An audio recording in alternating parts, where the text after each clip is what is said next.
हरे कृष्णा। सभी वैष्णव भक्तों के चरणों में मेरा धर्मत प्रणाम।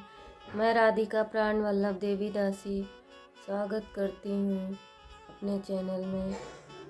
और आप लोग कैसे हैं? उम्मीद करते हैं कि आप लोगों पर भगवान कृष्ण की कृपा अत्यधिक है, तो अच्छे ही होंगे, स्वस्थ होंगे और गुरु महाराज की कृपा करुणा है। हमारा जो आज का टॉपिक है वो है पारिवारिक जीवन।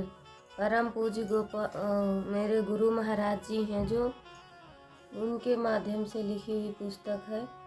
इसमें से हमारा एक टॉपिक है कि पारिवारिक जीवन। हम शुरू करते हैं मंगलाचरण से। ओम अज्ञानं तिमिरान्धस्य ज्ञानाञ्जनं शलाकया चक्षुरुन्मीलितं येन तस्मै श्री गुरुवे नमः। श्री चैतन्य मनोभीष्टं स्थापितं येन भूतले स्वयं रूपा गदा मह्यं ददाति स्वपदान्तिकं।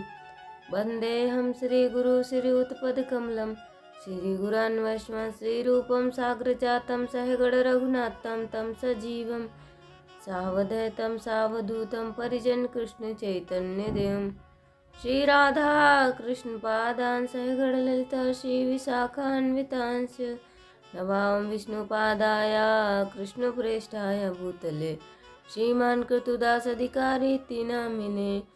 नमामि विष्णुपादाय कृष्णप्रेष्ठाय भूतले श्रीमते भक्ति वेदांत स्वामिनीति नामिने।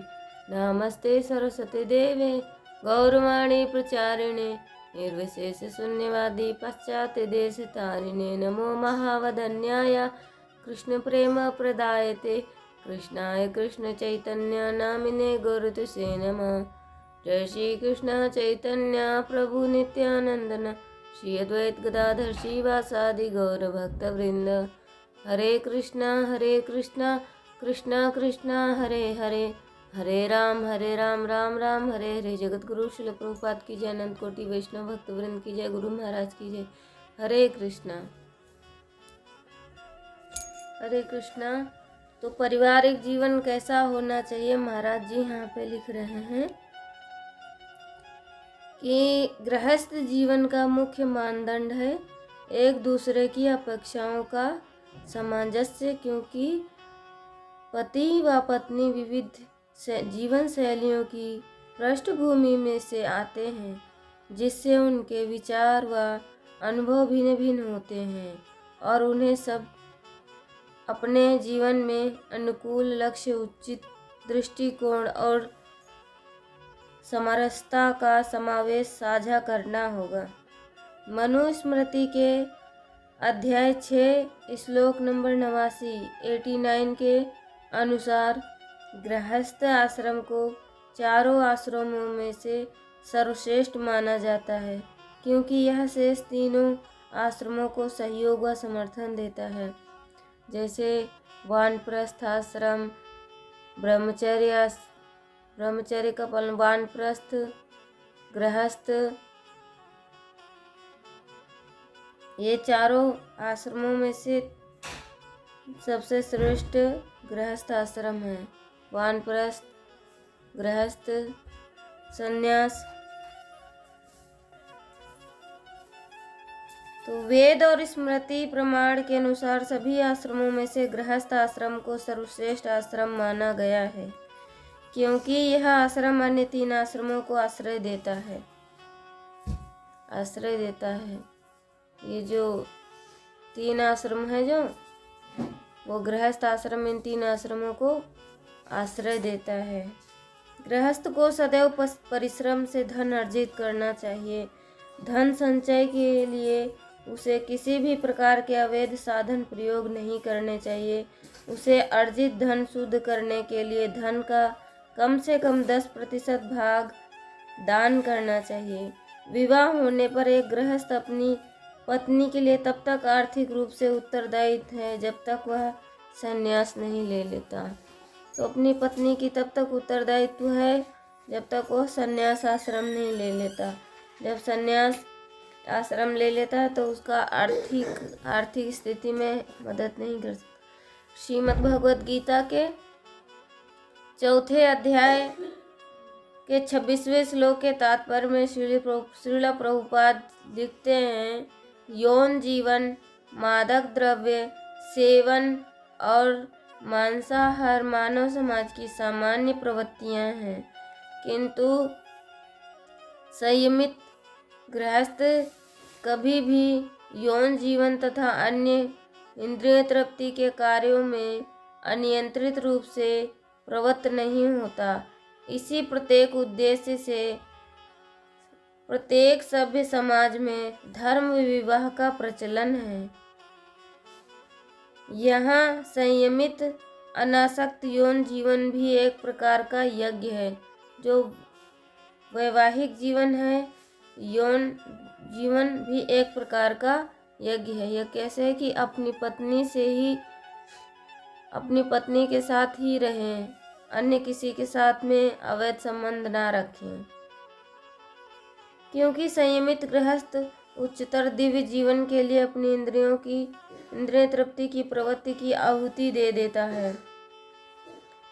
श्रीमद् भागवतम के 7वें स्कंद के 6ठे अध्याय से 11 से लेकर 13 श्लोक में प्रहलाद महाराज जी क्या बताते हैं कि भला ऐसा मनुष्य जो अपने परिवार के प्रति अत्यधिक स्नेहिल हो और जिसके हृदय में सदैव उनकी आकृतियां रहती हों, ऐसा मनुष्य है जो अपने परिवार के प्रति स्नेहिल रहता हो और उसके परिवार की जो आकृतियां हैं उसके हृदय में बसी रहती हैं। जैसे कि ये मेरी कितनी सुंदर पत्नी है, कितनी अच्छी है, और ये मेरा हमेशा ध्यान रखती है, और मेरे बच्चे कितने अच्छे हैं, कितने छोटे हैं, कितने पापा पापा कह के बुलाते हैं।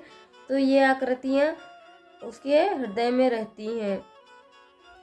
वह किस तरह उनका संग छोड़ सकता है। विशेषकर पत्नी सदैव अत्यंत दयालु तथा सहानुभूतिपूर्ण होती है और अपने पति को सदैव एकांत में प्रसन्न करती है। अपने पति को एकांत में प्रसन्न करती है, तो भला उनको कैसे छोड़ सकता है?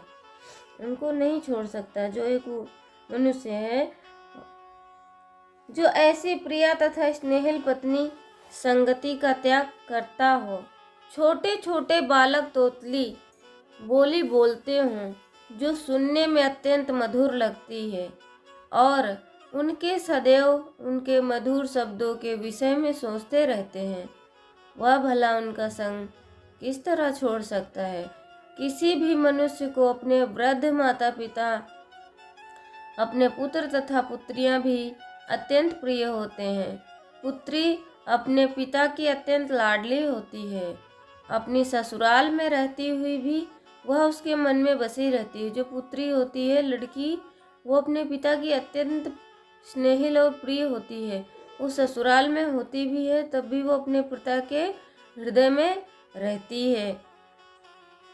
चाहे वो ससुराल में रहे चाहे कहीं भी रहे, वो अपने पिता के हृदय में हमेशा रहती है। भला कौन है जो इस संग को छोड़ेगा? इसके अतिरिक्त भी घर की में अनेक अलंकृत साज सामान होते हैं और अनेक पशु तथा नौकर भी होते हैं। भला ऐसे आराम को कौन छोड़ता है? कौन छोड़ना चाहता है? आसक्त गृहस्थ उस रेशम के कीट की तरह जो चारों तरफ धागा बुनकर उसको बंदी बना देता है। तो धागा किसको बताया गया है? धागा बताया गया है कि पत्नी, बच्चे, नौकर, घर की अलंकृत वस्तुएं, तो ये सब चीज़ें हैं ना, रेशम के धागे से इनकी तुलना की गई है, जो कि ये ना परिवार ऐसे बांध देते हैं चारों तरफ से कि मनुष्य निकल ही नहीं पाता, फंसा रहता है इस संसार में, बंदी बना लिया जाता है, उसे निकल पाने में असमर्थ रहता है। केवल 2 इंद्रियों शिसन तथा जिह्वा की तुष्टि के लिए मनुष्य भौतिक दशाओं में बंध जाता है। कोई इसे कैसे बच सकता है? अब यहाँ पे प्रश्न है कि इतनी सारी चीज़ों से वो कैसे बच सकता है? तो श्रील प्रभुपाद इन श्लोकों के तात्पर्य में लिखते हैं कि गृहस्थ जीवन में पहला आकर्षण सुंदरी तथा मधुर भाषिणी पत्नी है, जो गृहस्थ जीवन के आकर्षण को बढ़ाने वाली है। मनुष्य को अपनी पत्नी का आनंद दो प्रमुख इंद्रियों से मिलता है। मनुष्य को दो प्रमुख इंद्रियों से उसको आनंद मिलता है, और वो आनंद किस चीज से मिलता है? आगे प्रभुपाद जी लिखते हैं, जीभ से तथा शिशन से। स्त्री अत्यंत मीठे स्वर से बोलती है, यह निश्चय ही आकर्षण है। फिर वह सुखद भोजन तैयार करती है, जिससे जीभ तृप्त होती है, और जीभ तृप्त हो जाने पर अन्य स्त्रियों को बल प्राप्त होता है, इंद्रियों को बल प्राप्त होता है, जिसमें शिशन विशेष है। इस प्रकार पत्नी मैथुन में आनंद प्रदान करती है। गृहस्थ जीवन का अर्थ है विषयी जीवन। यन में मिथुनादि ग्रहमेधि सुखम ही तुक्षम, यह सब जीव द्वारा प्रोत्साहित है। फिर संतानें उत्पन्न होती हैं। बच्चा अपनी तोतली बोली से आनंद प्रदान करता है, और जब लड़के लड़कियां बड़े हो जाते हैं तो मनुष्य उनकी शिक्षा तथा विवाह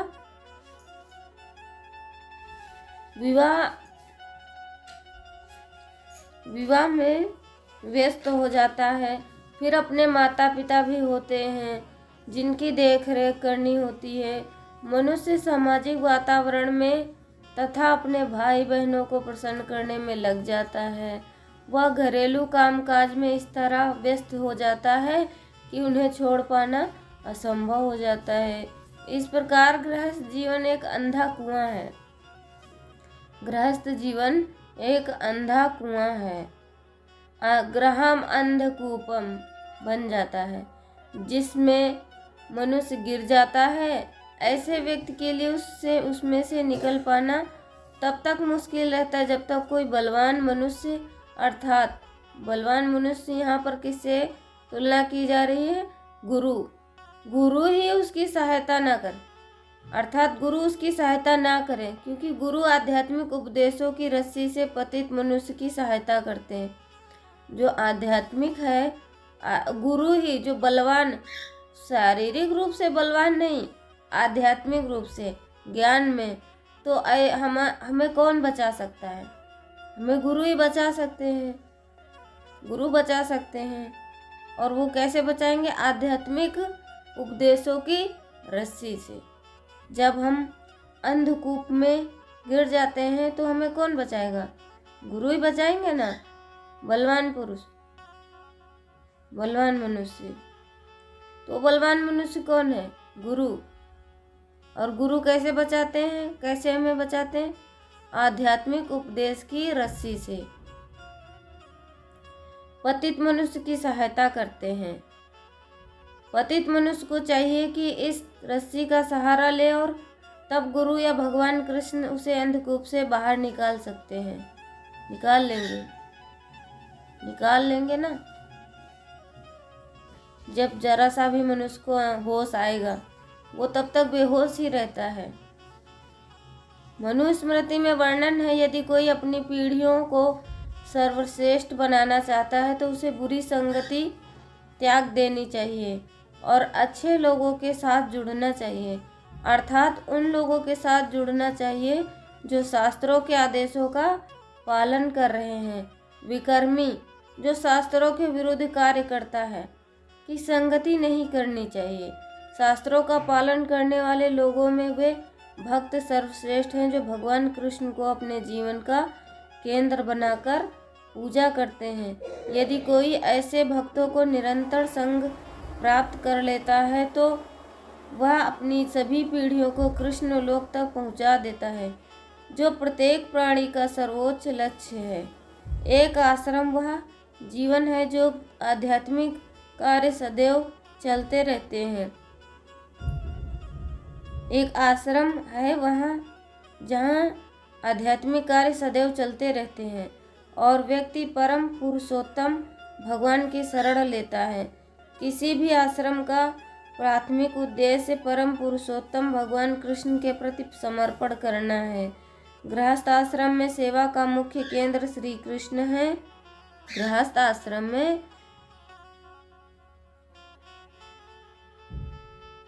आश्रम में सेवा का मुख्य केंद्र कौन है? श्री कृष्ण है। यदि श्री कृष्ण को केंद्र में रखते हुए सभी कार्य संपन्न किए जाते हैं तो ऐसे घर को वास्तविक घर माना जाता है। वास्तविक घर किसको माना जाता है? तो यहाँ पे प्रश्न उठ सकता है कि वास्तविक घर किसको माना जाता है? वास्तविक घर उसी को माना जाता है जहाँ पर कृष्ण को केंद्र बनाकर उनकी पूजा की जाती है, वही कार्य संपन्न किए जाते हैं। ऐसे घर को वास्तविक घर माना जाता है। बाकी आजकल के जो घर हैं, इतनी बड़ी बड़ी हवेलियाँ बना दी, कोठियाँ बना दी, इतने बड़े बड़े बंगले बना दिए, फ्लैट बना दिए, तो उनका वास्तविक उद्देश्य सिर्फ उसमें खाना, रहना, भोगवृत्ति करना। ऐसे कुछ लोग होते हैं जो अपने जीवन का केंद्र किसको मानते हैं? कृष्ण को, और वो कृष्ण के बिना कोई कार्य नहीं करते। जो भी कार्य करते हैं सेंटर में कृष्ण को रख के करते हैं, तो उनका कार्य सात्विक हो जाता है, अन्यथा वह गृहमेधी कहलाएगा। गृहमेधी वह है जिसके जीवन का लक्ष्य स्वयं की इंद्रिय तृप्ति है। गृहमेधी किसको कहा जाता है? जिसका लक्ष्य सिर्फ इंद्रिय तृप्ति।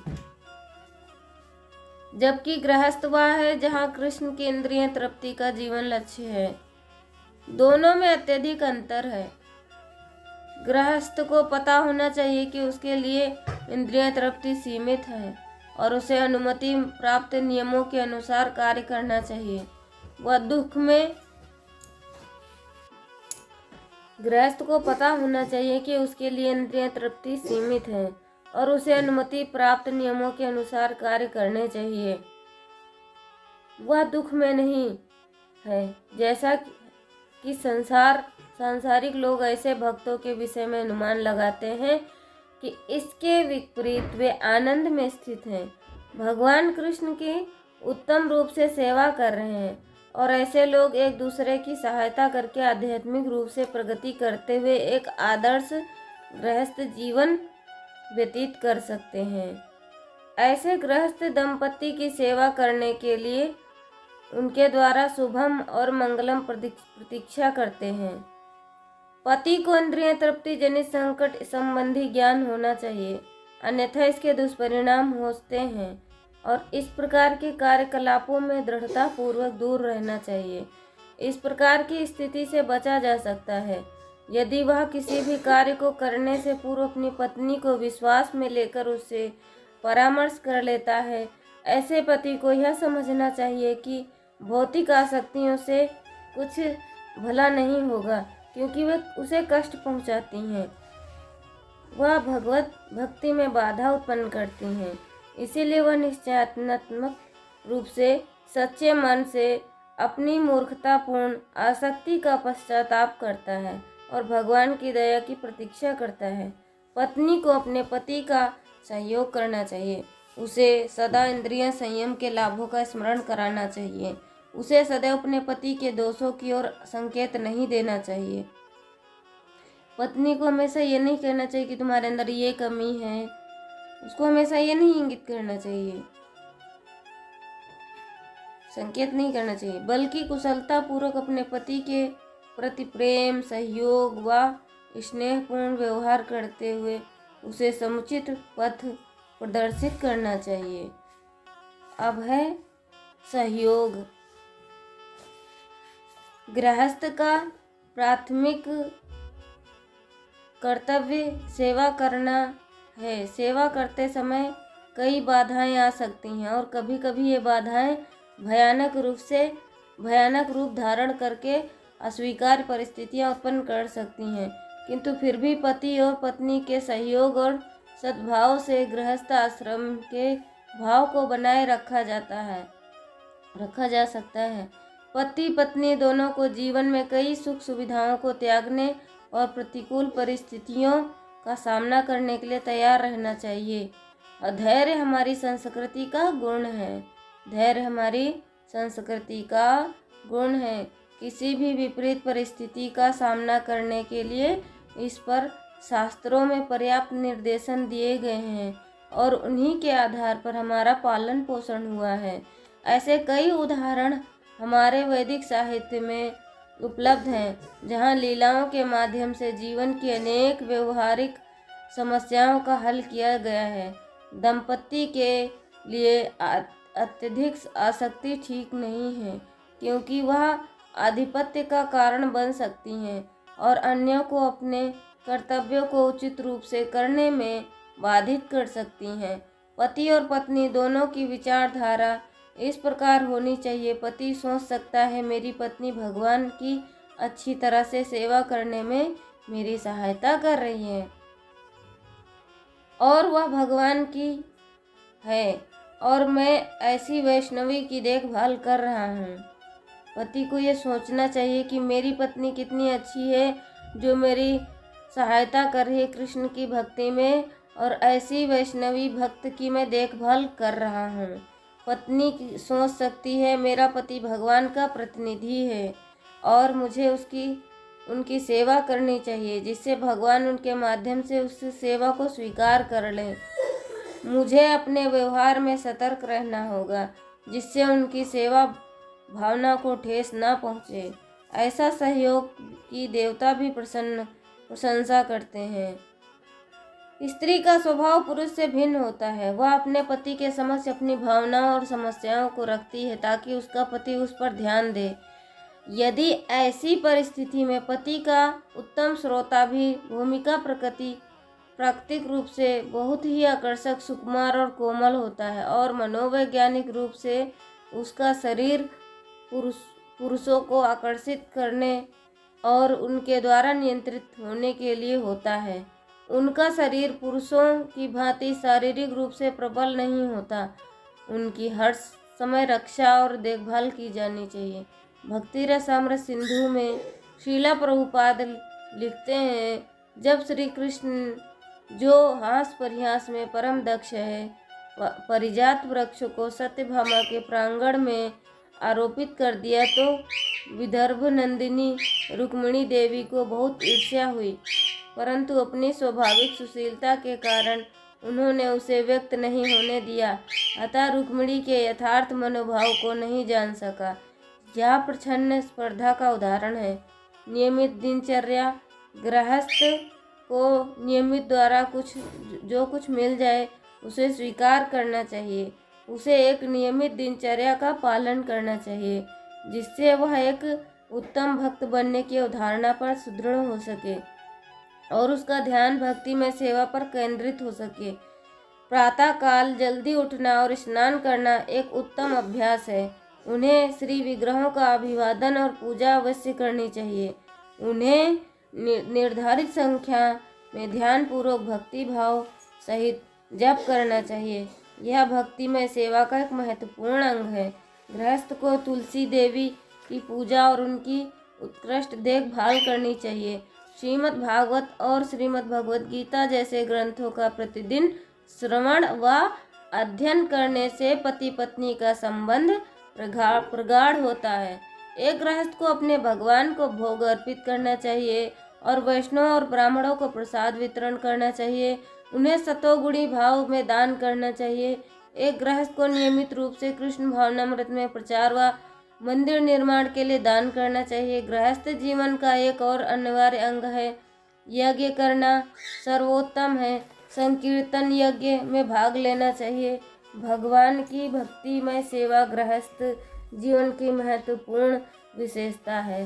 संक्षेप में प्रत्येक गृहस्थ को नामे रुचि जीवोदया और वैष्णव सेवा का अभ्यास करना चाहिए, जिसका अर्थ है कि व्यक्ति को भगवान के नाम की महिमा वर्णन में रुचि होनी चाहिए।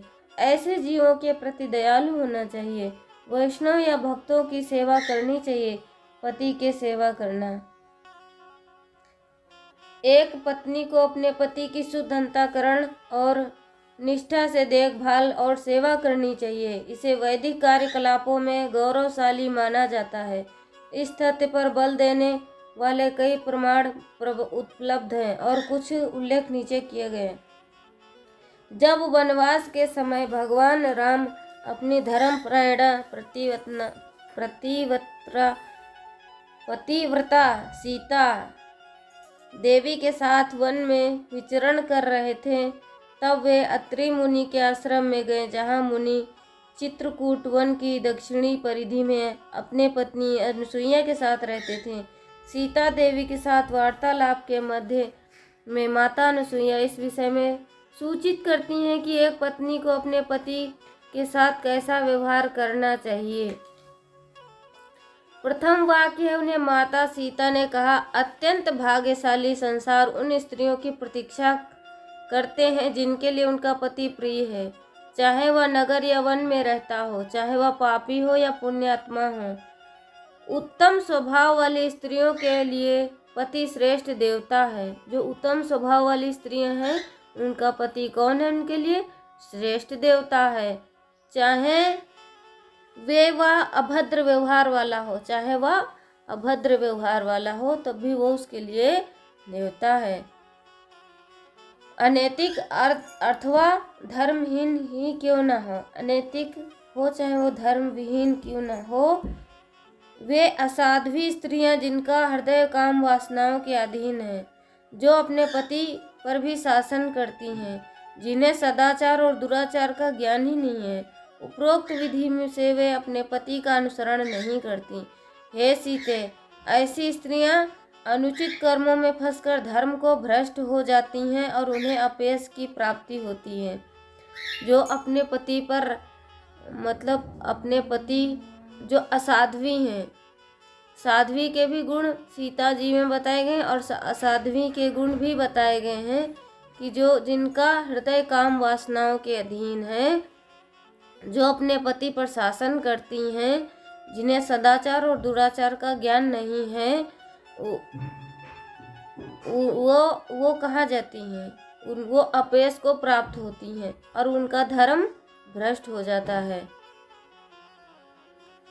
किंतु जो तुम्हारे समान साध्वी स्त्रियां हैं, जो सद्गुणों से संपन्न हैं, जो इस संसार में समृद्धि और प्रतिकूलता को वैराग्य दृष्टि से देखती हैं, स्वर्ग में उन्हीं लोगों की भांति निवास करती हैं जिन्होंने पुण्य कर्म किए हैं।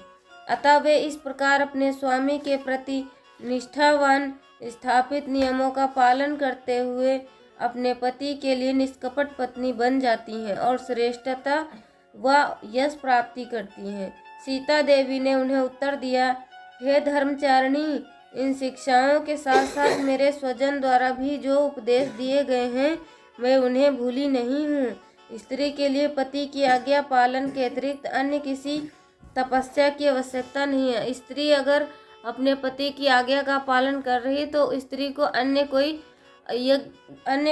तपस्या की आवश्यकता ही नहीं है, क्योंकि उसका पति पहले से ही कृष्ण भावना भावित है और कृष्ण के सेवा में लगा हुआ है। अगर वो अपने पति की सेवा करती है तो उसे भी फल आधा प्राप्त होता है। तो पत्नी को कभी ऐसा नहीं सोचना चाहिए कि पति पर हुक्म करे, वो जो कर रही वही घर की मालकिन है। ऐसा नहीं, दोनों मालिक होते हैं। अपने पति की तत्परता पूर्ण सेवा करने वाली स्त्रियों के कई उत्कृष्ट उदाहरण हैं, हमें महाभारत में मिलते हैं। पांडवों की पत्नी महारानी द्रौपदी परम पतिव्रता थीं। पांडवों के वनवास के समय एक दिन भगवान कृष्ण अपनी पत्नी सत्यभामा के साथ वन में उनसे मिलने गए। उनके बीच सुखद आदान प्रदान के पश्चाताप सत्यभामा ने द्रौपदी से पूछा कि प्रिय द्रौपदी, किस प्रकार तुम लोकपालों के समान वीर पांडवों के हृदय में अधिकार रखती हो?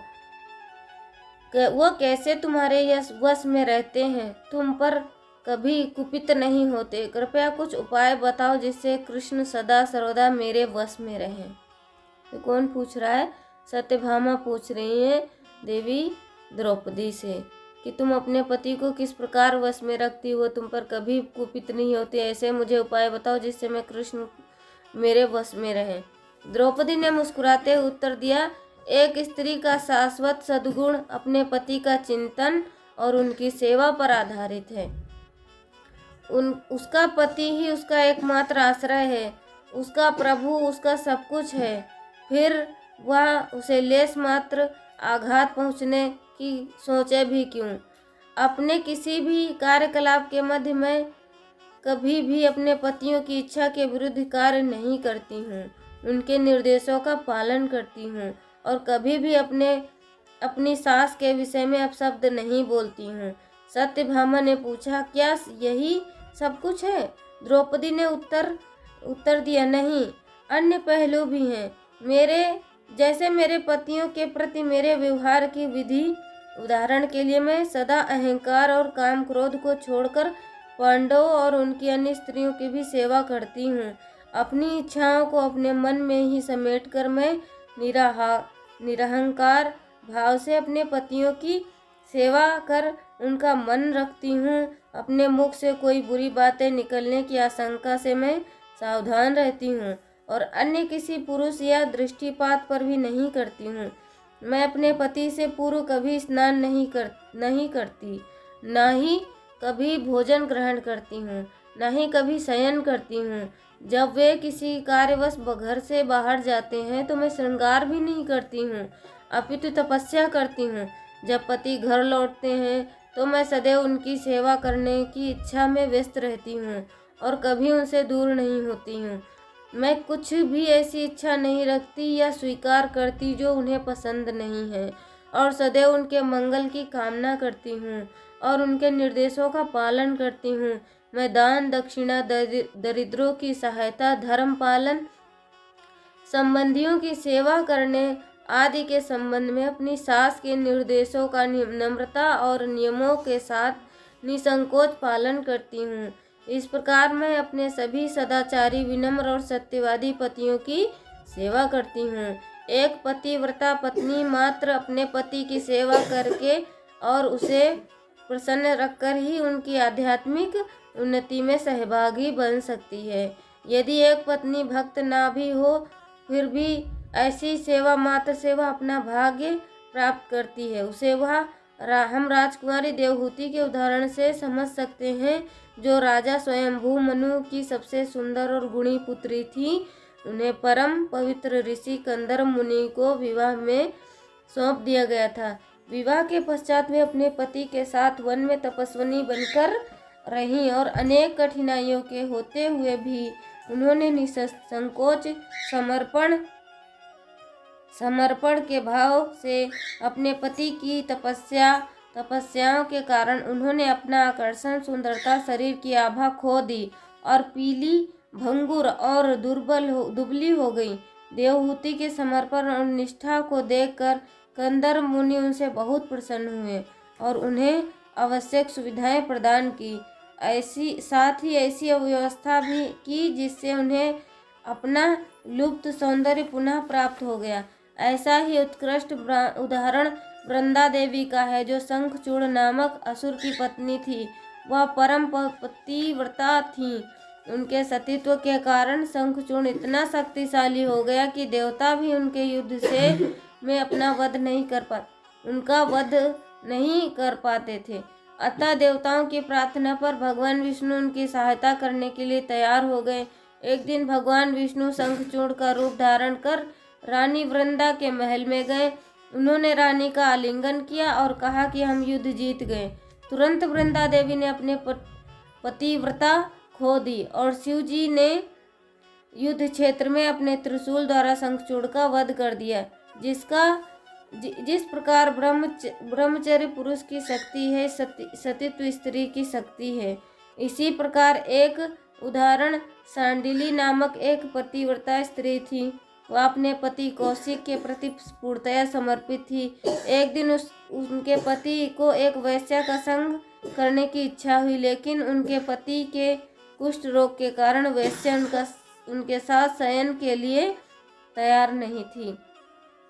सांडिलिनी ने तब एक वेश्या को यह कहते हुए मना लिया कि वह उसे कुछ अधिक स्वर्ण देगी।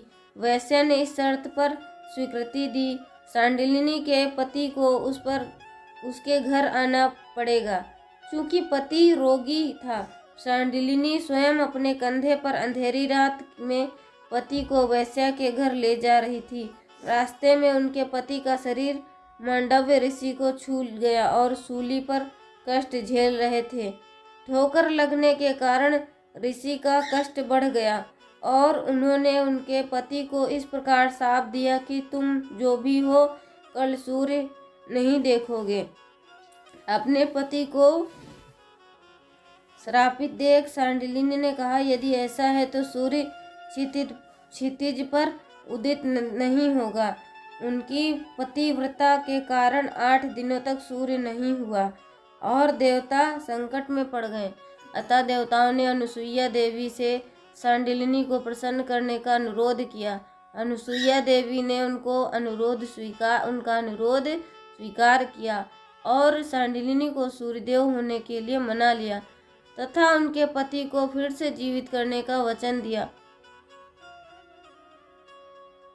सांडिलिनी की अनुमति से सूर्य प्रकट हुआ।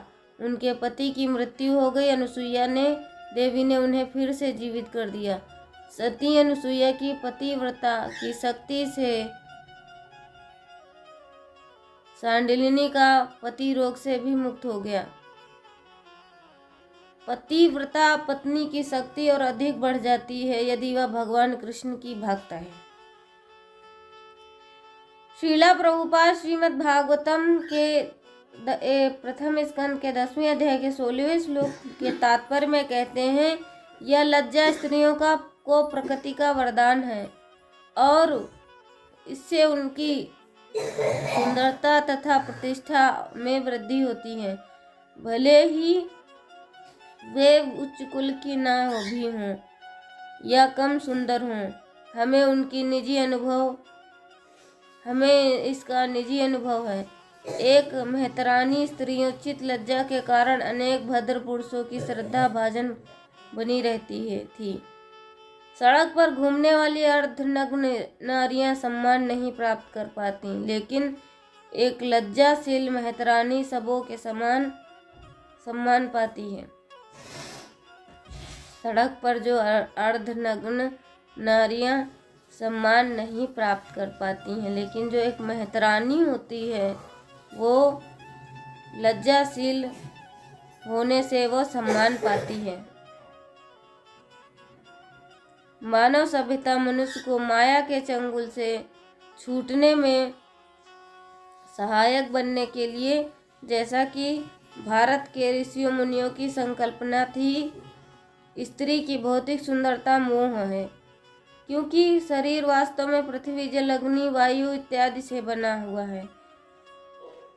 लेकिन चूंकि पदार्थ के साथ जीवन स्फुलिंग का संयोग है तो यह सुंदर लगता है। कोई भी मिट्टी की गुड़िया के प्रति आकृष्ट नहीं होता। कोई भी मिट्टी की गुड़िया के प्रति आकृष्ट नहीं होता है।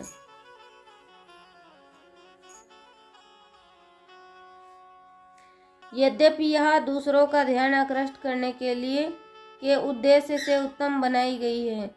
मृत दूसरों का ध्यान आकृष्ट करने के उद्देश्य से उत्तम बनाई गई हो। मृत शरीर में कोई सौंदर्य नहीं होता, क्योंकि कोई भी तथाकथित सुंदर स्त्री के मृत शरीर को स्वीकार नहीं करेगा। अतएव निष्कर्ष यह निकला है कि आत्मा का स्फुलिंग ही सुंदर है और आत्मा की सुंदरता से ही मनुष्य बाह्य शरीर के सौंदर्य के प्रति आकृष्ट होता है। इसीलिए वैदिक ज्ञान हमें झूठी सुंदरता के प्रति आकृष्ट होने से मना करता है। लेकिन चूंकि अब हम अविद्या के अंधकार में हैं, अतएव वैदिक सभ्यता स्त्री तथा पुरुष को मिलने की सीमित छूट देती है। वेदों का कथन है कि स्त्री अग्नि तुल्य है और पुरुष मक्खन के समान है। मक्खन अग्नि के संसर्ग से अवश्य पिघलता है, अतएव आवश्यकता पड़ने पर ही आसपास लाना चाहिए। स्त्री की लज्जा ही अनियंत्रित मिलने जुलने पर प्रतिबंध स्वरूप है। यह प्रकृति का वरदान है, इसका उपयोग होना चाहिए। शीला प्रभुपाद कहते हैं, गृहस्थ आश्रम मानव मन को नियंत्रित करने के लिए है, ताकि वह आध्यात्मिक उन्नति के लिए सौंदर्यपूर्ण हो सके। मनुष्य स्थूल शरीर और सूक्ष्म शरीर से संपन्न है। स्थूल शरीर को बनाए रखने के लिए धन, घर, घरेलू सामान, अनाज आदि संग्रहण करने की आवश्यकता होती है। सूक्ष्म शरीर के लिए व्यक्ति को उचित आध्यात्मिक ज्ञान और व्यवसाय की आवश्यकता होती है। वैदिक संस्कृति में गृहस्थ आश्रम एक संपूर्ण समुच्चय है। इस प्रकार यह स्वीकार किया जाता है कि गृहस्थ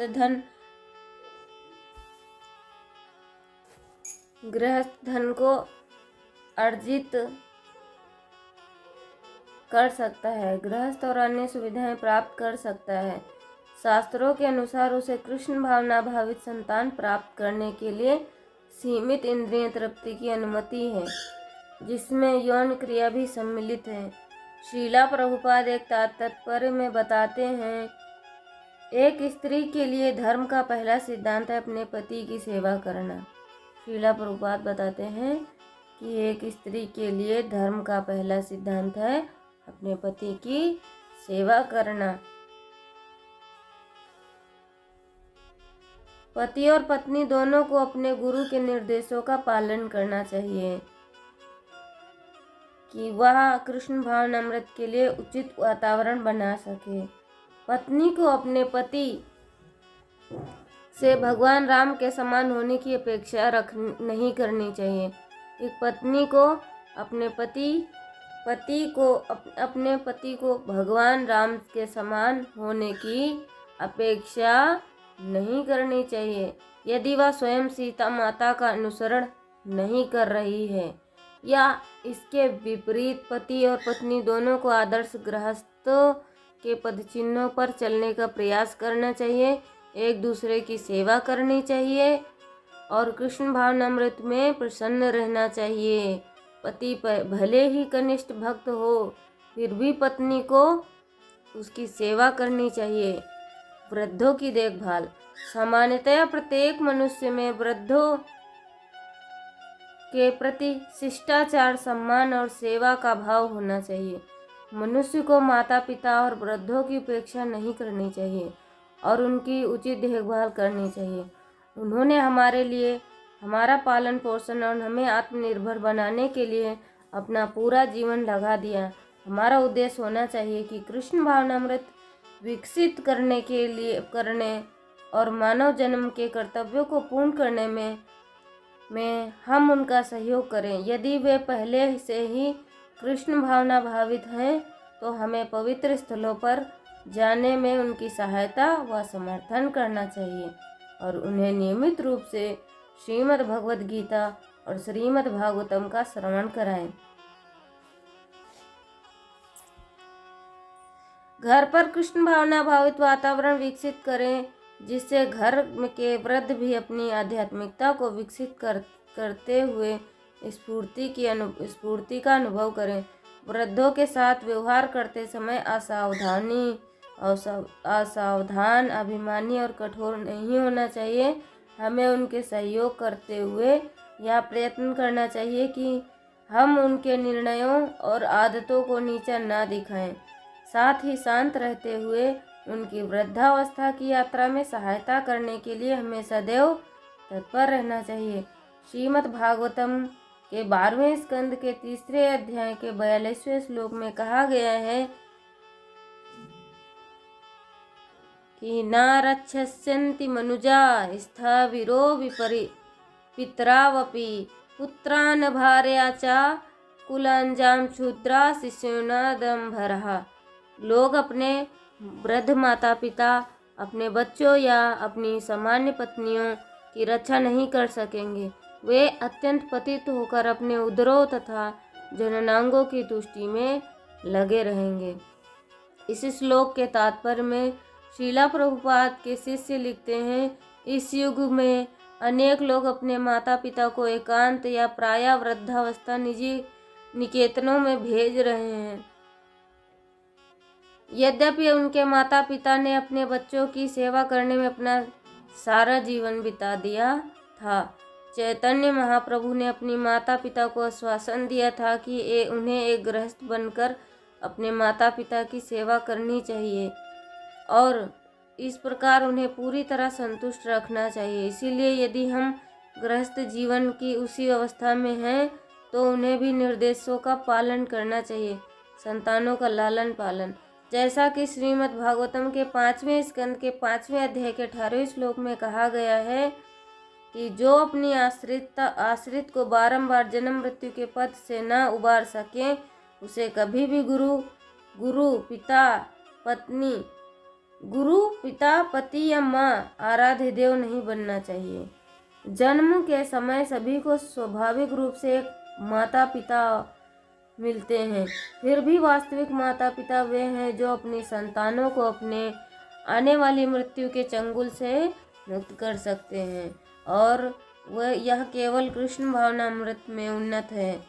माता पिता के लिए यही संभव है कि इसलिए जो माता पिता अपनी संतानों को कृष्ण भावनामृत में आलोकित नहीं कर सकते, उन्हें वास्तविक माता पिता के रूप में स्वीकार नहीं किया जा सकता है।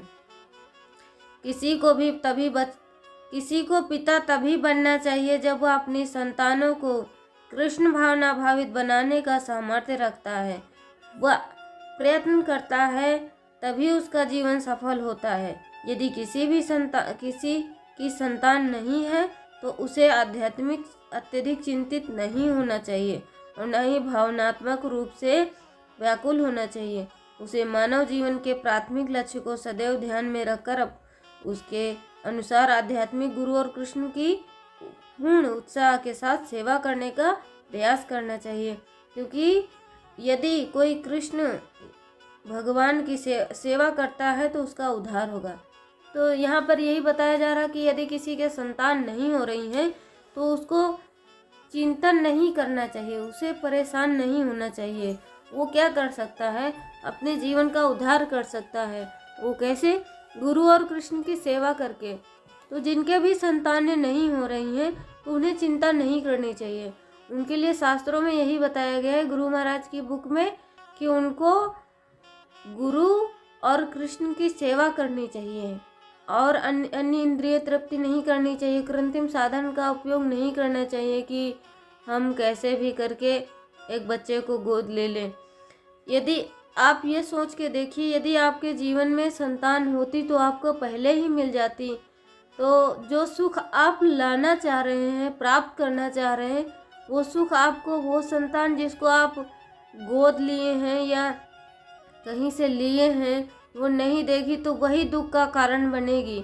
तो इससे अच्छा है कि महाराज जी कहते हैं कि उसको चिंतित नहीं होना चाहिए, उसको बिल्कुल भी चिंता नहीं करनी चाहिए। उसको क्या करना चाहिए? उसको गुरु और कृष्ण की सेवा करनी चाहिए, तब उसका उद्धार हो जाएगा। हो सकता हो उसके जीवन में संतान का सुख ना लिखा हो, तो जब जिसके जीवन में संतान नहीं है तो उसको यही समझना चाहिए कि हमारा ये अंतिम जीवन है और इस जीवन को दुर्भाग्य ना मानकर इसको सौभाग्य बनाना चाहिए। और सौभाग्य तभी बनेगा जब हम गुरु और कृष्ण की सेवा करेंगे। और अगर ज़्यादा आपको लगता है तो महाराज जी आपको खुद सेवा करने के लिए बोलेंगे, आपको विग्रह प्रदान करेंगे, तो आप उनको अपना पुत्र मानकर उनकी सेवा करें। भक्त माता पिता को प्रसव की अवधि में संतान के लिंग के विषय में चिंतित नहीं होना चाहिए, बल्कि भगवान की दया के लिए प्रार्थना करनी चाहिए। बच्चा बाल्यकाल से ही कृष्ण भावना भावित हो जाए। भक्तों को घर में एक सुखद वैष्णव वातावरण बनाना चाहिए। संतानों के समक्ष इसे यथारूप से प्रदर्शित करके उन्हें इसे यथारूप अपनाने के लिए प्रोत्साहित करना चाहिए। माता पिता को प्रेम, विश्वास, सम्मान का संबंध स्थापित करके अपनी संतानों के श्रेष्ठ गुणों को विकसित करने का प्रयास करना चाहिए। अपनी इच्छाओं को, स्वप्न को पूर्ण करने के बहाने अपनी संतानों पर अनुचित दबाव नहीं डालना चाहिए।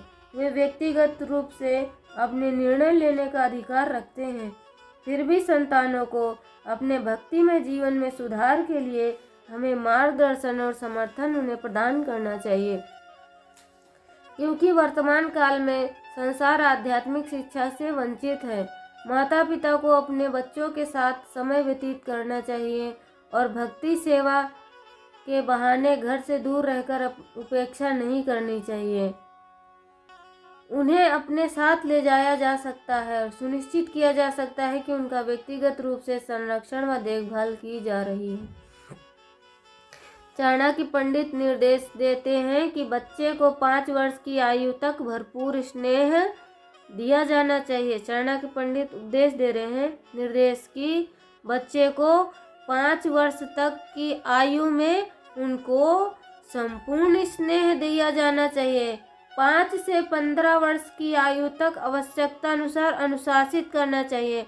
5 से 15 वर्ष तक की आयु में बच्चे को आवश्यकता अनुसार अनुशासित करना चाहिए और 16 वर्ष के पश्चात उसके साथ मित्रवत व्यवहार करना चाहिए। 16 वर्ष की आयु में उसके साथ में बच्चे के साथ में मित्रवत व्यवहार करना चाहिए। यदि कोई 5 से 15 वर्ष की आयु 10 वर्ष में कृष्ण भावनामृत का प्रत्यारोपण करता है तो यह माता पिता के लिए एक बड़ी उपलब्धि है। भौतिक अध्ययन को लेकर माता पिता सदैव संतानों को अनुशासित रखते हैं, चाहे उन्हें यह पसंद हो या ना हो। उसी प्रकार बच्चे के हृदय में कृष्ण भावना भावित का कृष्ण भक्ति का रोपण भी किया जाना चाहिए। इसी प्रकार हम हर गृहस्थ दंपति का उत्तरदायित्व है कि वे अपनी संतान को इस 10 वर्ष की अवधि में तक कृष्ण भावनामृत की शिक्षा दे, चाहे उसे वह पसंद करे या नहीं करे।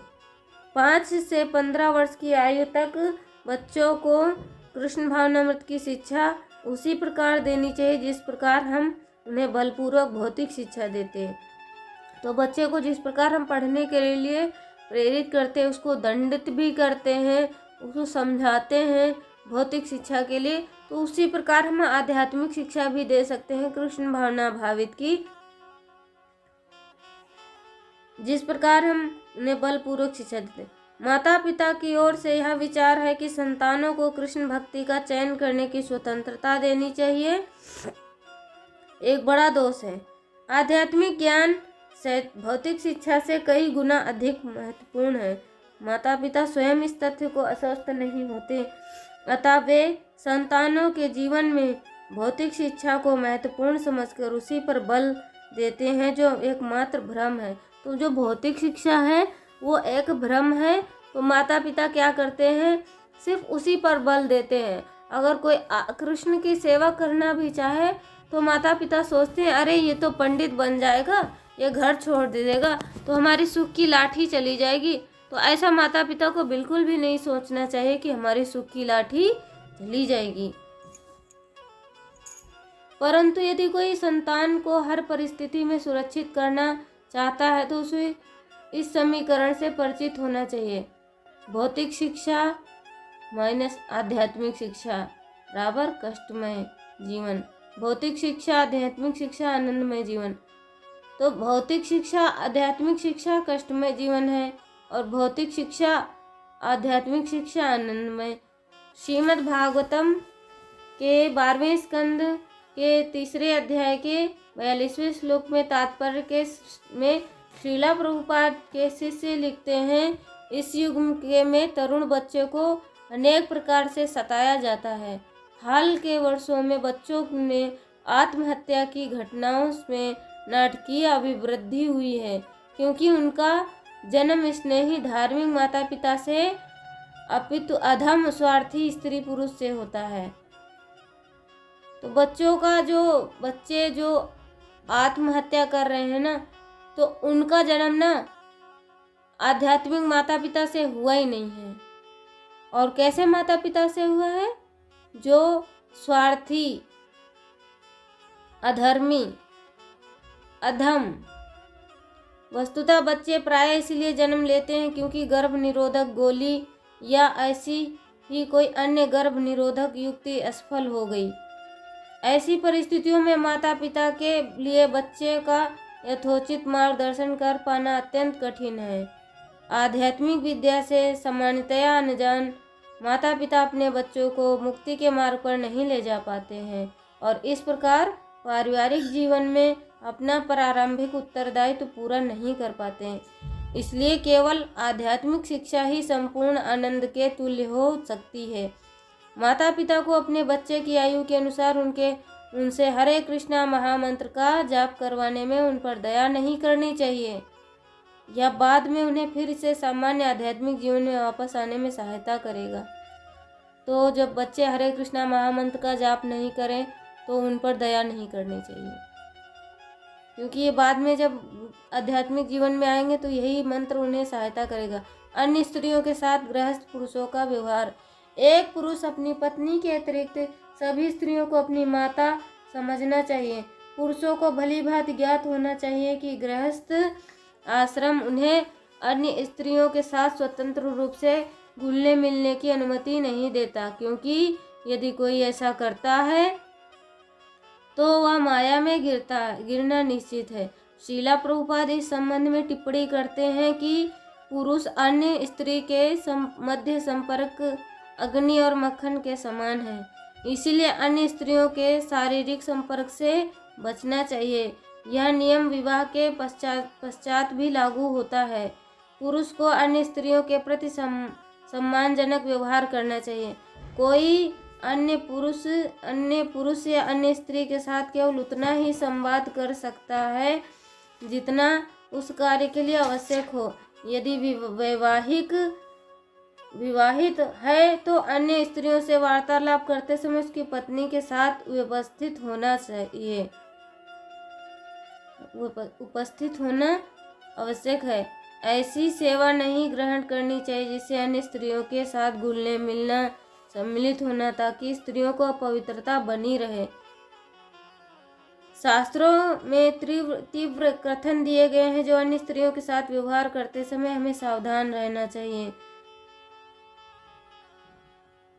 मनुष्य को भागवतम के 9वें स्कंद में के 19 अध्याय में 17 श्लोक में मनुष्य को चाहिए कि वह अपनी माता, बहन या पुत्री के साथ एक ही आसन पर ना बैठे, क्योंकि इंद्रियां इतनी प्रबल होती हैं कि बड़े से बड़े विद्वान को भी यौन द्वारा आकृष्ट हो सकता है। अन्य स्त्रियों से वार्तालाप करते समय आपस में शारीरिक दूरी बनाए रखनी चाहिए। निम्नलिखित क्रियाओं को नियंत्रित रखना चाहिए। नंबर 1, नेत्रों का नेत्रों से संतत संपर्क बनाए रखना, वासनापूर्ण दृष्टि से देखना, हाथ पकड़ना, शरीर के विभिन्न अंगों पर दृष्टिपात करना। पुरुषों के निम्नलिखित परिस्थितियों से बचना चाहिए, वर्जित है। अन्य स्त्रियों के साथ अकेले यात्रा करना, एकांत स्थान पर वार्तालाप करना, स्त्री के घर सदस्यों की अनुपस्थिति में उसके घर जाना, परामर्श या सेवा के बहाने मोबाइल फोन पर लंबे समय तक संवाद करना, अपने सोशल मीडिया नेटवर्क में कई स्त्रियों से मित्र रखना, कार्यस्थल में पर स्त्रियों के साथ अनावश्यक मिलना जुलना। यदि कोई पुरुष स्त्रियों के साथ व्यवहार में सावधानी नहीं है तो संकट सदैव बना रहता है। अज्ञानता, कामुक विचारों और असावधानी के कारण होने वाली क्षति को टालना चुनौतीपूर्ण हो जाता है। अन्य स्त्रियों के विषयों में सोचने से भी बचना चाहिए, क्योंकि यह भक्ति में सेवा के लिए हानिकारक है।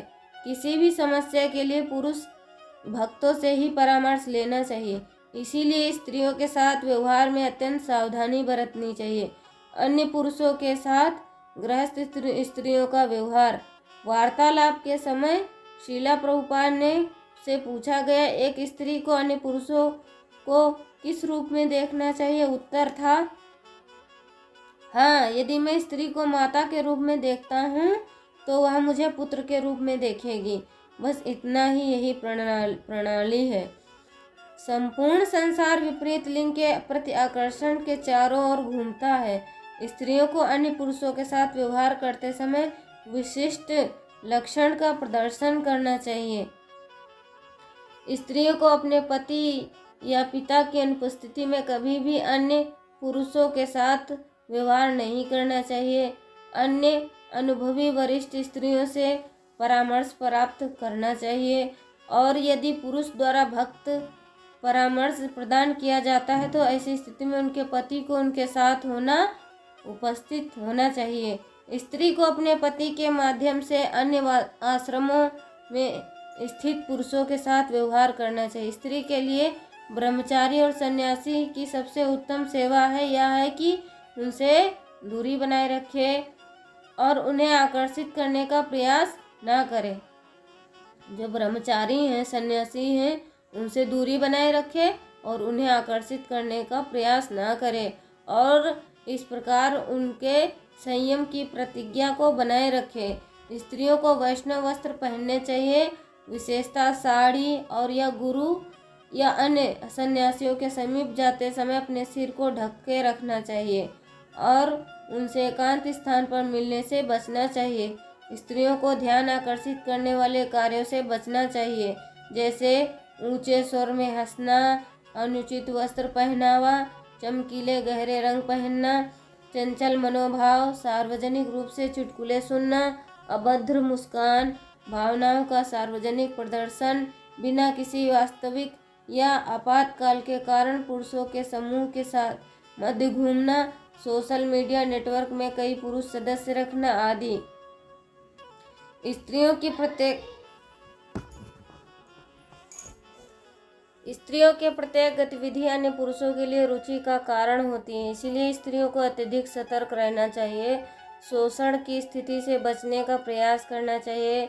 स्त्रियां ऐसे लोगों से भावनात्मक रूप से आसक्त हो जाती हैं जो उनकी देखभाल और विनीत भाव प्रदर्शित करते हैं, अतः उन्हें अपनी सीमाओं से परिचित होना चाहिए और अन्य पुरुषों के किसी भी भ्रामक प्रयास को असफल बनाना चाहिए।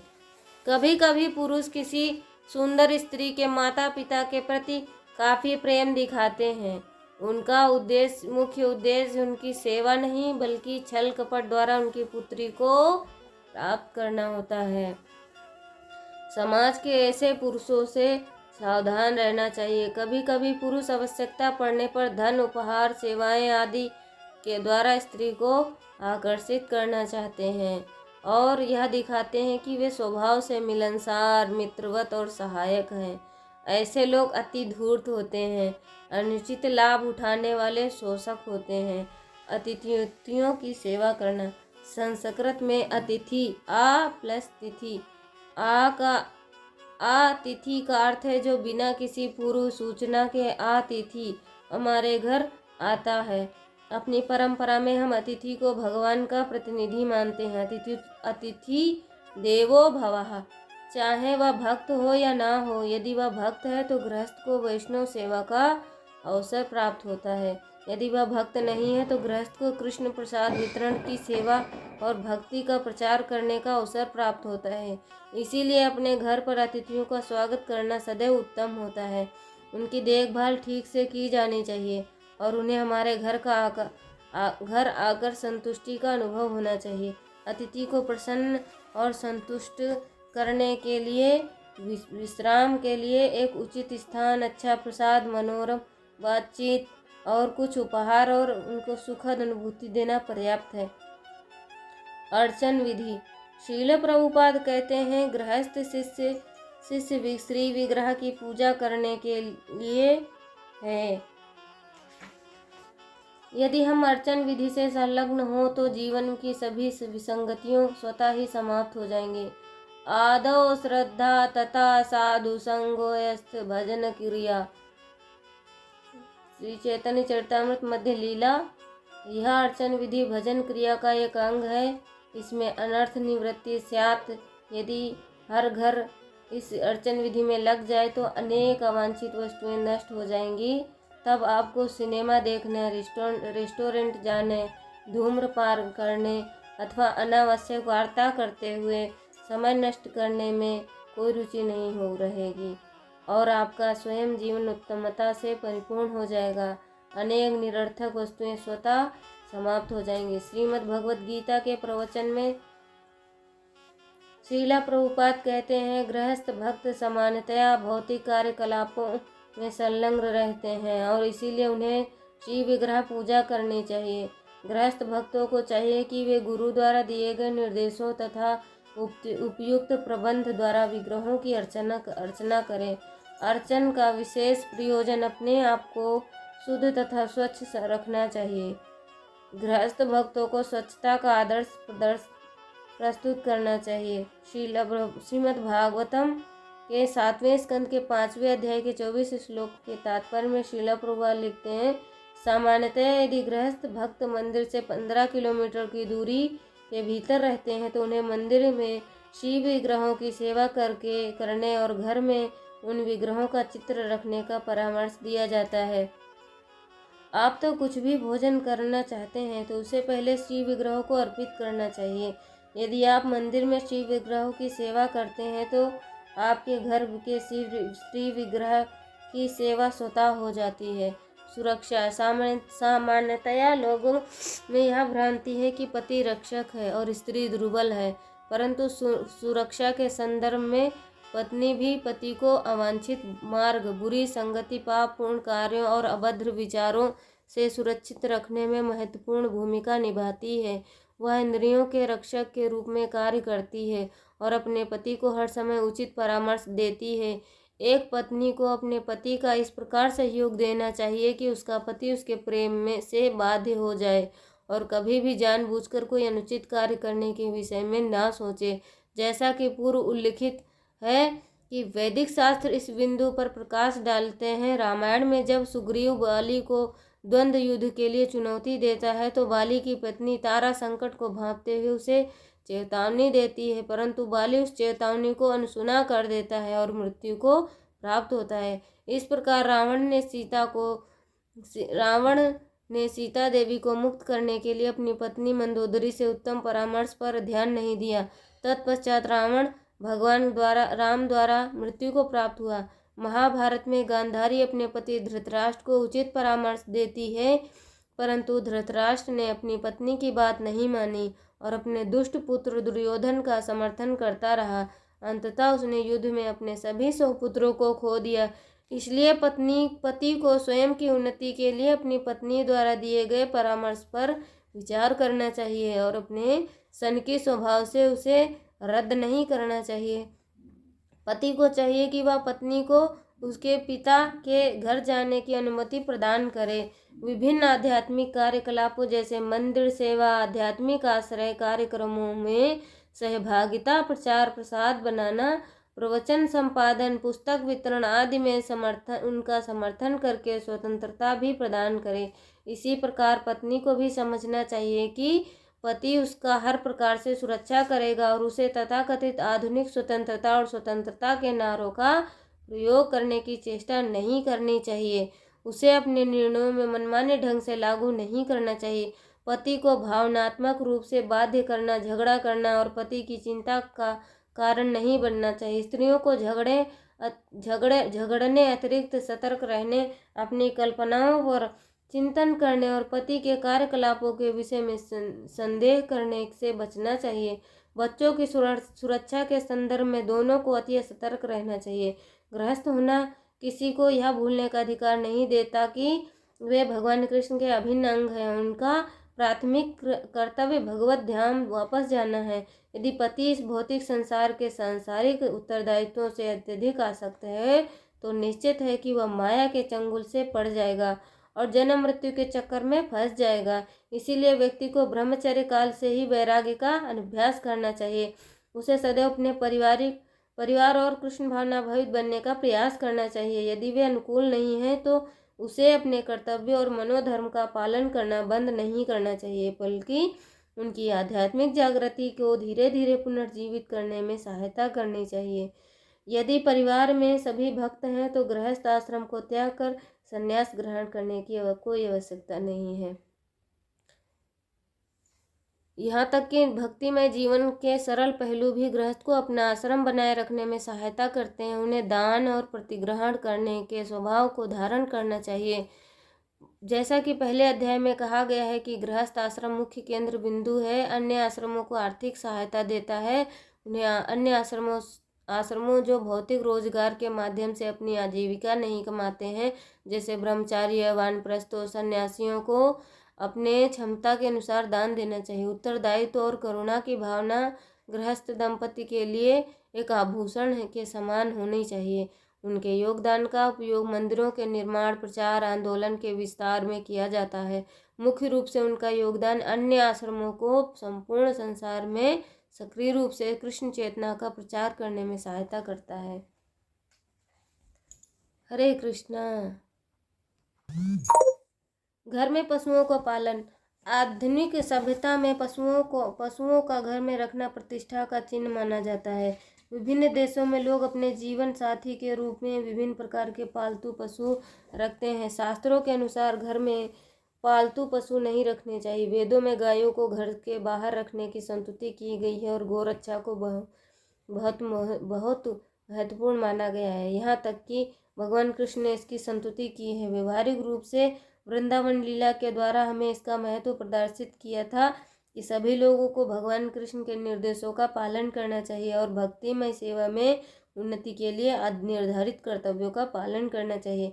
दुर्भाग्य से अज्ञानता और आधुनिक शैलियों अथवा संस्कृति से प्रभावित होने के कारण कई लोग तथाकथित आधुनिक जीवन शैली का पालन करने का प्रयत्न करते हैं और अपनी उच्च स्थिति का प्रदर्शन करते हैं, इसका प्रयोग करते हैं। ऐसी की एक गतिविधि है घर में पालतू पशु रखना और ऐसा दिखाना कि जीवों की अन्य प्रजातियां की देखभाल कैसे करते हैं। अधिकांश लोग पशुओं की कई प्रजातियों से कुत्ते को मानव का सर्वोत्तम मित्र माना है। कुत्तों को पालने के लिए लोग ऐसे यत्न करते हैं जैसे वे परिवार के किसी अन्य सदस्य के लिए करते हैं। यदि हम घर के अंदर कुत्ता रखने से संबंधित तथ्यों पर ध्यान से विचार करें तो हमें अत्यंत रोचक जानकारियां मिल सकती हैं। निम्नलिखित हैं। यद्यपि आधुनिक समाज में कुत्ते को घरेलू अलंकार माना जाता है, परंतु वैदिक गृहस्थ जीवन पद्धति में कुत्ता अस्पृश्य होता था। जैसा कि यहाँ बताया गया कि कुत्ते का पालन उचित भोजन देकर किया जा सकता है, लेकिन उसे घर में घुसने नहीं दिया जाता। शयन कक्ष की बात तो कोसों दूर रही। श्रीमद् भागवतम के 7वें स्कंद के 14वें अध्याय के 11वें श्लोक में तात्पर्य में श्रील प्रभुपाद ने कहा है, हमें पालतू पशुओं के विषय में भी जानकारी दी है। इन भ्रांतियों को दूर करने के लिए महत्वपूर्ण है श्रीमद् भागवत का प्रवचन। श्रील प्रभुपाद कहते हैं कि यहाँ हम आपको कुत्ता को पालने में रुचि है, भों भों भों। और क्या श्री कृष्ण को रुचि नहीं है? उन्हें रुचि है गाय पालने में। अपने उस रुचि का अनुकरण किया है और गायों को पालने की जगह वे भों भों कुत्ते पाल रहे हैं। यहाँ आपकी योग्यता है निरर्थक, अस्पृश्य है। वैदिक साहित्य के अनुसार कुत्ते अस्पृश्य हैं और उन्हें पाला जा रहा है और गायें मारी जा रही हैं।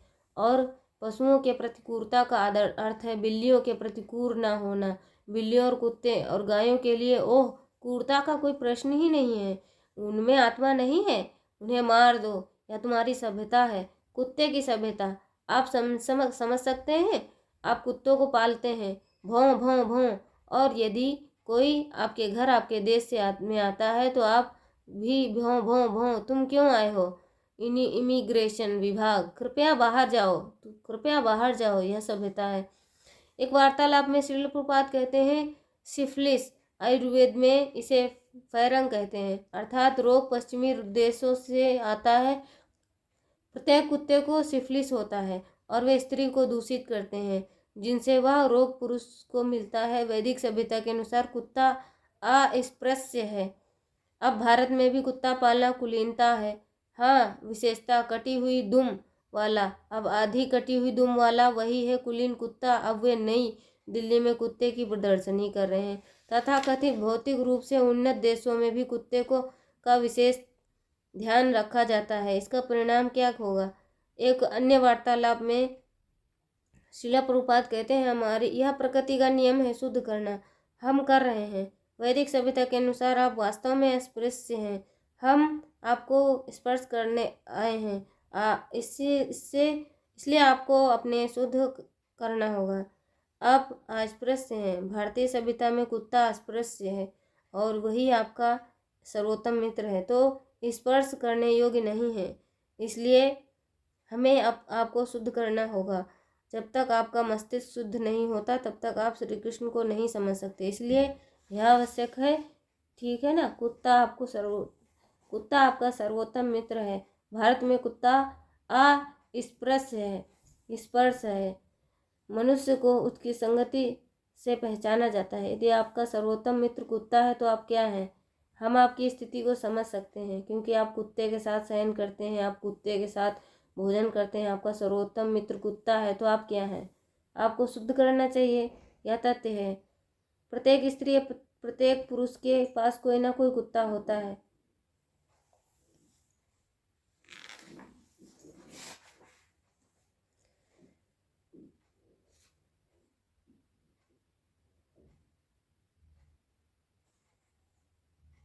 इस संबंध में महाभारत में निम्नलिखित उल्लेख है। धौम्य ने कहा, खंडित बर्तन, खंडित खाट, पलंग, मुर्गे और कुत्ते, साथ ही घरों के भीतर उगने वाले वृक्ष सभी अशुभ हैं। खंडित बर्तन में स्वयं कली का वास है, जबकि खंडित सैया से धन की हानि होती है। जब मुर्गा या कुत्ता दृष्टिगोचर होता है तो शिव विग्रह चढ़ाए गए भोग को ग्रहण नहीं करते। महाभारत अनुशासन पर्व के में इंद्र भी युधिष्ठिर से कहते हैं, इंद्र ने कहा, कुत्ता रखने वाले के लिए स्वर्ग में कोई स्थान नहीं है। साथ ही क्रोधवसा नामक देवता ऐसे व्यक्तियों के सभी गुणों को हर लेते हैं। इस कृत्य पर विचार करते हैं। राजा युधिष्ठिर, इस कुत्ते को छोड़ दें, इसमें क्रूरता है। महाभारत वन महाप्रास्थनिक पशु मनुष्यों के विभिन्न होते हैं और स्वयं को शुद्ध नहीं कर सकेंगे। वे सदैव अपना वास्तविक स्वरूप दिखाते हैं। उदाहरण, पुरानी कहावत है, भले ही आप किसी कुत्ते को स्वर्ण सिंहासन पर बैठा कर राजा घोषित कर दें, फिर भी वह सिंहासन से कूदकर सामने पड़ा जूता चाटने लगता है। पशुओं को घर के भीतर भटकने देना और घर के हर कोने में जाने देना अत्यंत अशुद्ध है। ऐसा कहा जाता है कि यदि कुत्ता भगवान को अर्पित किए जाने वाले भोजन को देख लेता है तो वह स्वतः दूषित हो जाता है। पालतू पशु रखना भक्ति में सेवा के स्वच्छता सिद्धांत को समाप्त कर देता है। यह निरंतर आध्यात्मिक प्रगति के लिए अनुपयुक्त है। हम कई लोगों को कुत्तों और मनुष्यों की विश्वसनीयता के विषय में तर्क देते हैं। वे देखते हैं और उनमें से अधिकांश अपने पालतू पशुओं की निकटता में बहुत सहज अनुभव करते हैं, क्योंकि पालतू पशु उनके निर्देशों का पालन करते हैं। यह तथ्य पतनशील सभ्यता की गंभीर स्थिति का द्योतक है। जैसे कि ऊपर चर्चा की गई है, किसी को पशुओं के प्रति बहुत स्नेह नहीं करना चाहिए, क्योंकि मृत्यु के समय यदि कोई पशु के विषय में सोचता है तो वह पशु योनि में जन्म लेता है। भक्तों को कोई भी पालतू पशु नहीं रखने चाहिए, चाहे वह कुत्ते हो, खरगोश हो, सांप, बिल्ली, पक्षी या कुछ भी हो। यदि कोई पालतू पशु रखना चाहता है तो पशु को घर से दूर रखना चाहिए और कभी भी घर के अंदर भीतर नहीं आने देना चाहिए। आज के अध्याय से हमने बहुत कुछ शिक्षा ली है। घर में कैसे रहना चाहिए, घर गृहस्थी का कैसे नियमों का पालन करना चाहिए, घर में पशु रखने चाहिए नहीं रखने चाहिए, बहुत सारी शिक्षा मिली महाराज जी के बुक से। हमारा अध्याय पूर्ण हुआ। मेरे से बहुत सारी त्रुटि हुई होंगी आपको समझाने में, तो हमें क्षमा करना। श्रीला प्रभुपाद की जय, अनंत कोटि वैष्णव भक्तवृंद की जय, गुरु महाराज की जय। हरे कृष्णा कृष्णा कृष्णा हरे हरे, हरे राम राम राम हरे हरे। जगत गुरु श्रीला प्रभुपाद की जय, अनंत कोटि वैष्णव भक्तवृंद की जय। हरे कृष्णा।